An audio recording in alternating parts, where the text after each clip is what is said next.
وبعدين انها تتجوز تاني مش بالبساطه دي. مين اللي هيرضى بوضعها وبولادها؟ وخدي بالك هي عندها بنت وهتجيب لها اب غريب. فعلا يا ماما معاكي حق، الموضوع محتاج تركيز وترتيب عشان لما اتصرف يبقى تصرف صح ومرجعش فيه. انا والله شايفه ان الموضوع بسيط جدا. راجل ما عندوش اصل وما يستاهلكيش يبقى تطلقي منه او تخلعيه. القرار واضح وصريح وملوش تالت.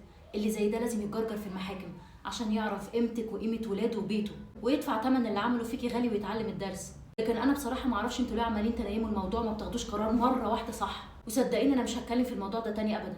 بس انا اللي اعرفه ان مش كفايه ابدا ان انت تعملي لعيلته بلوك. مش هو ده اللي هيوجعه. شوفي الوجع اللي جواكي واللي جوه قلوب ولادك عشان خاطر اللي عملوا فيهم ابوهم، وبعد كده قراري. وردا على سؤالك يا ماما، زي ما هو راجل ومعاه عيل واثنين وثلاثه ولقى اللي تتجوزوا بظروفه دي، انت كمان هتلاقي اللي يتجوزك بظروفك دي ويطبطب عليكي ويعوضك ويحسسك ان انت قيمه ونعمه في حياته. بقول لكم ايه، انا خلاص مش عايزه اي حد يتكلم معايا في الموضوع ده. انتوا عمالين